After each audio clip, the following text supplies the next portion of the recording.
Shooting at high ISO does not necessarily give more noise. There are other factors which you need to consider.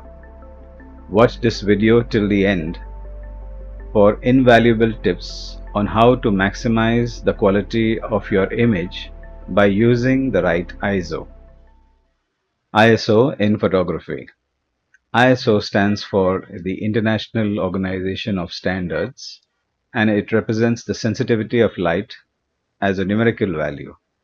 A higher number indicates higher sensitivity and the greater ability to capture light effectively. The ISO sensitivity is set and changed in camera in the shooting menu. When light hits the sensor, an electrical charge proportional to the amount of light is released and stored. This is called the photoelectric effect. At the end of the exposure, this voltage is read by the sensor and processed. Every camera has a native ISO. That ISO setting is a setting at which there is no additional voltage applied to whatever voltage has already been accumulated via the sensitivity to light in the sensor. In other words, it is noise free. The ISO setting in your camera determines how much additional voltage or gain is added to the current voltage that is already in the cell, giving it the ability to add more light, so to say, in the photocell. This additional gain results in noise. Noise is a grainy texture that becomes more and more apparent as you keep increasing the ISO value. This noise is more visible in the dark areas of the image and can reduce the image quality as it affects the dynamic range of the sensitivity of light.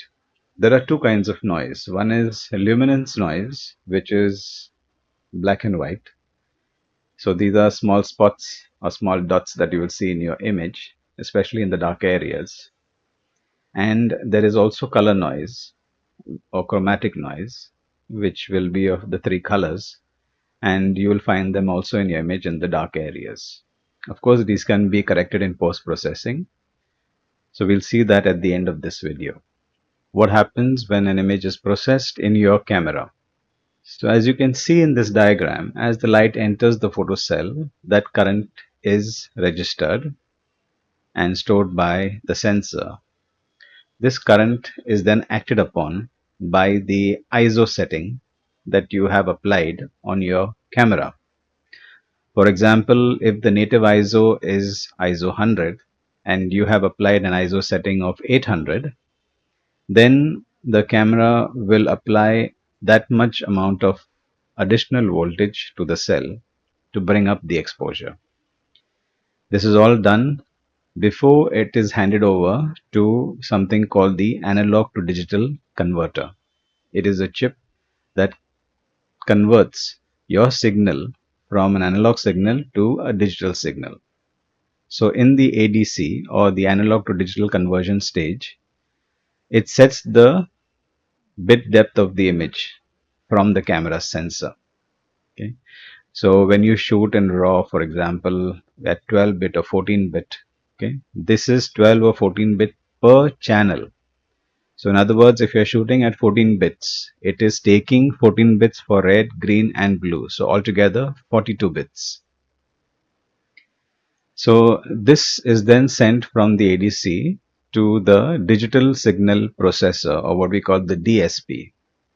Now the DSP performs calculations which improves the quality of your image depending on various settings that you have applied in your camera.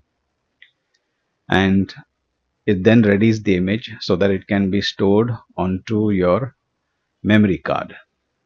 So this is generally an overview of what happens internally when an image is captured in your camera.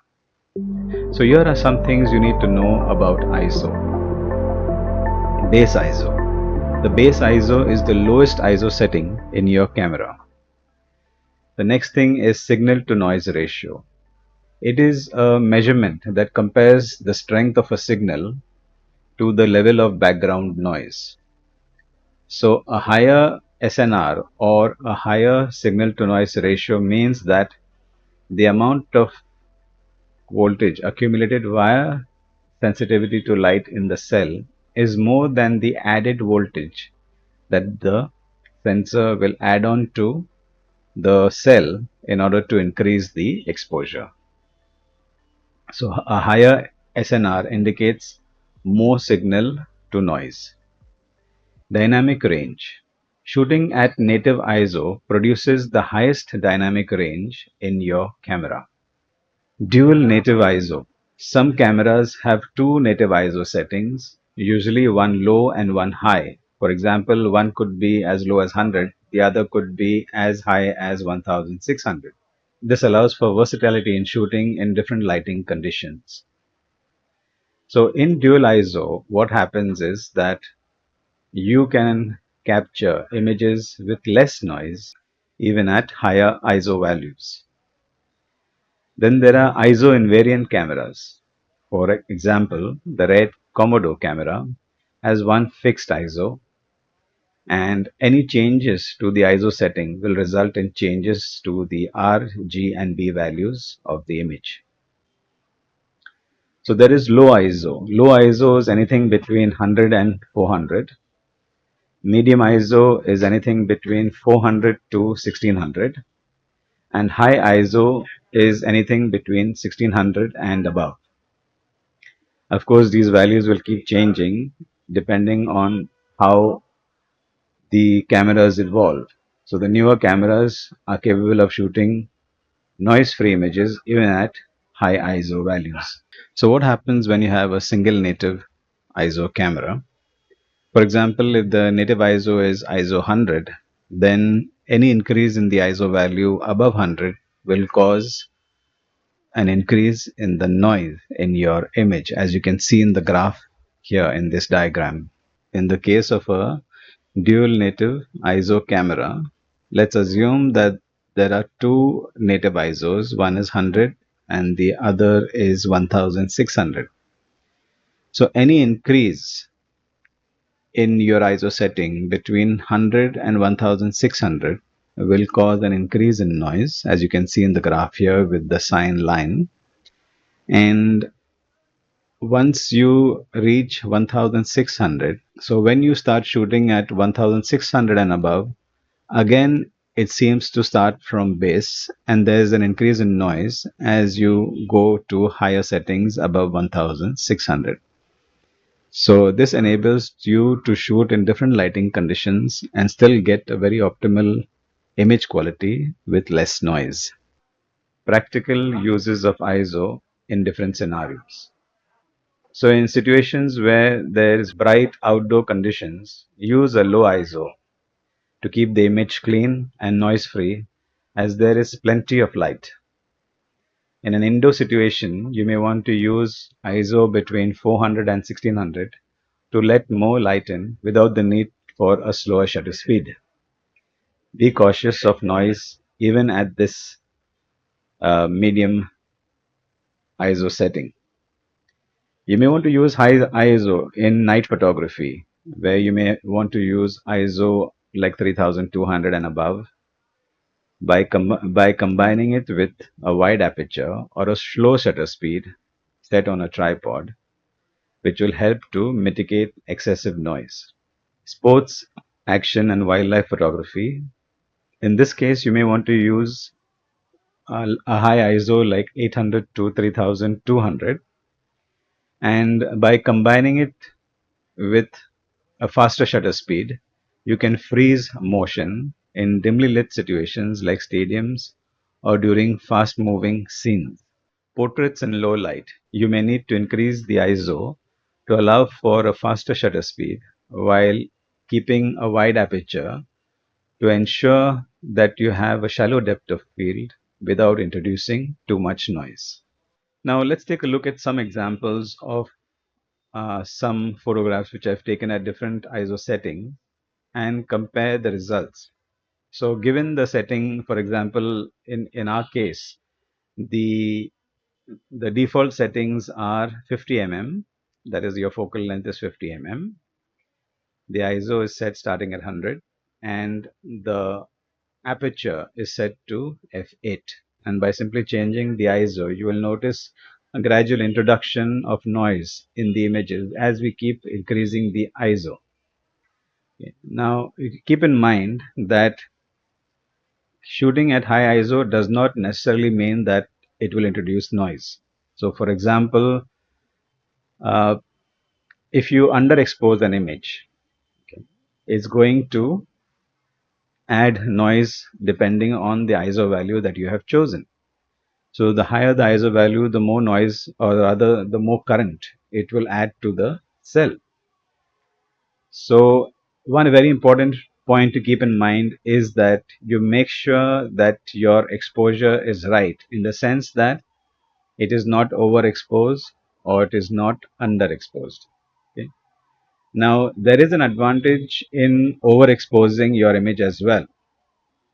As you can see in these examples, you will find that increasing the exposure a little bit, maybe a stop or two, depending on whether you're shooting raw or in JPEG. I recommend that you shoot in raw so that you will be able to manipulate the noise and the exposure better whilst processing your image. So shoot at a higher ISO, maybe at +1 or +2 EV, and then bring down the exposure in post-production. You will find a significant reduction in noise and a clearer image. So there are other factors which you may want to consider whilst dealing with ISO. The first being the size of the sensor. So the larger the sensor, the lesser the noise, the smaller the sensor, more the noise. So APC sensors and phone camera sensors are small and therefore introduce more noise. The next thing you need to consider is your exposure, which we've just talked about. So keeping your exposure normal or higher will result in less noise. Underexposure at any given ISO will always result in more noise. Then you have the temperature of your sensor. The higher the temperature of your sensor, the more noise will be introduced in your image. So the cooler your sensor, the better you'll get a clearer image. So you may want to shoot in a cooler place, or you may want to wait till the camera sensor cools down before taking your next picture.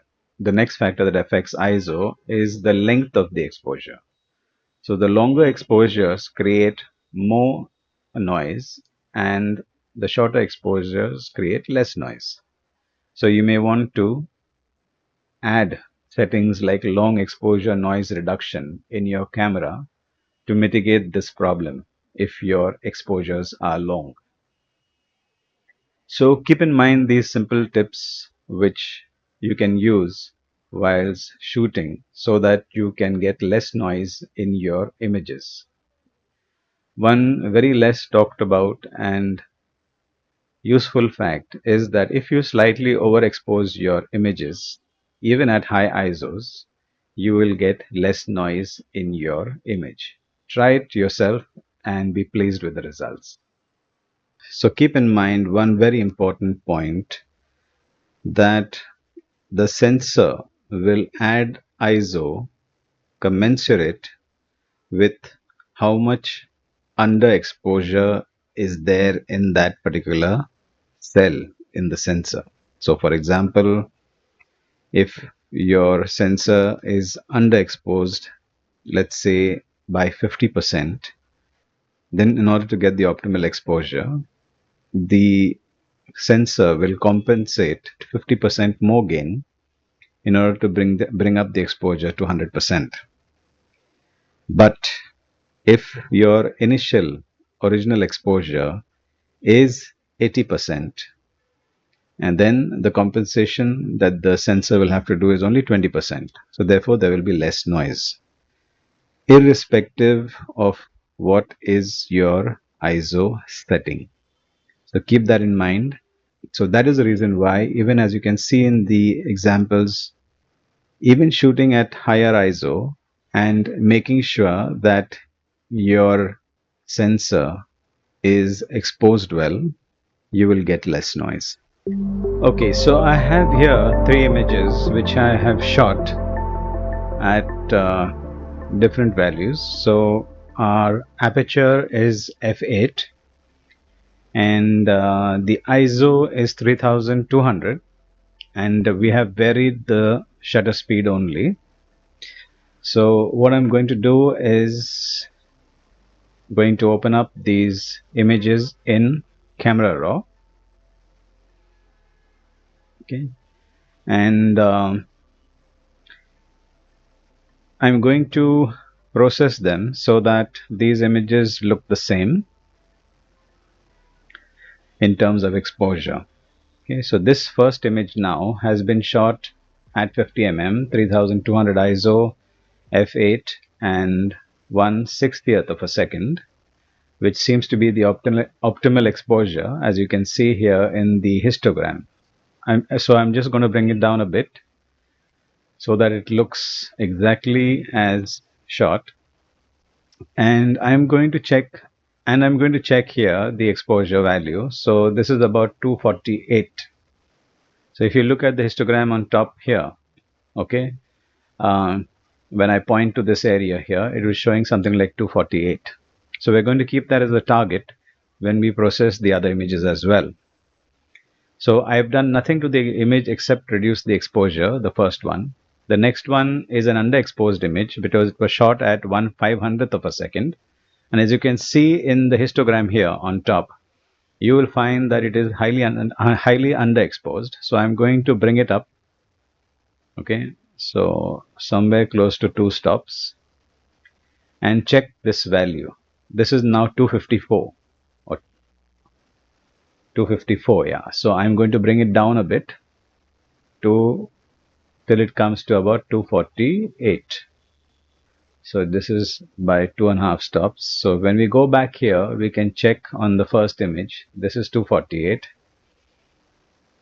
Okay, so this is 244. So we can make this maybe 2.55, and so that comes close to that exposure.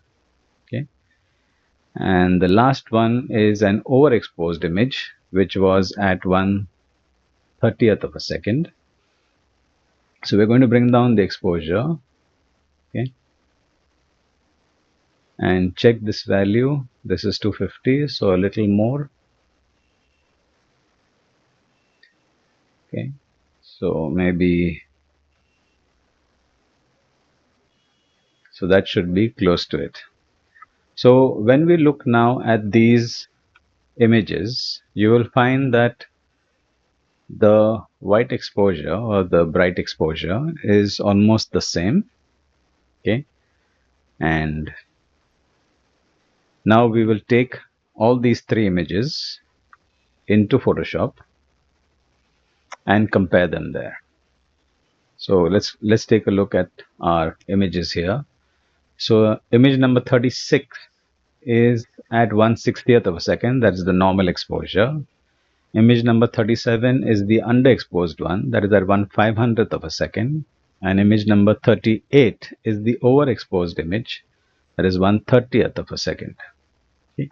So when we go back to Photoshop here, you will see that when we compare these images together, okay, I'm going to zoom in so that you can see the difference. Okay, and I'm going to match it across all the windows. So as you can see now quite clearly, if you want to zoom in a little more, you can. Okay, so I'm going to show you this and match all. So the first one is number 36, which was our normally exposed image. 37, this next one here, is the one which is underexposed, and 38, the one here on the right hand side, is the overexposed image. Okay. So as you can see, the overexposed image has got a cleaner look to it. Okay, so if we interchange them,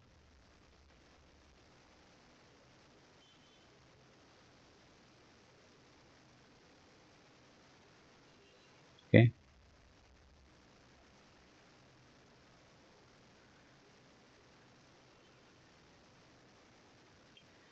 so this is the normal. The first one is the normal, the second one is the overexposed, and the third one is the underexposed image.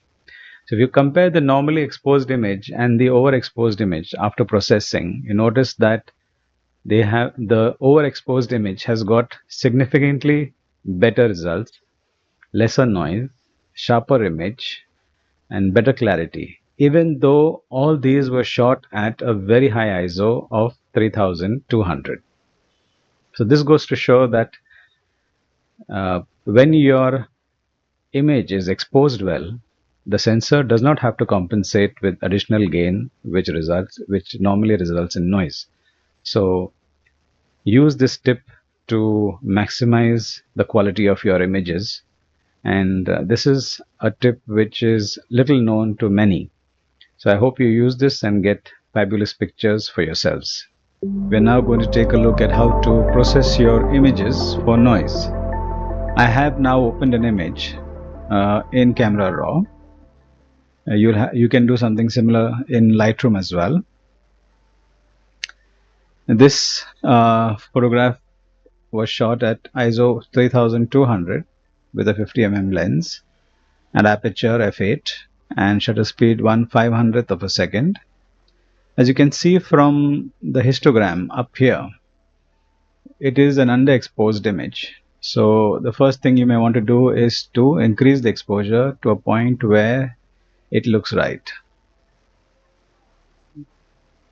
So this looks about right. Okay.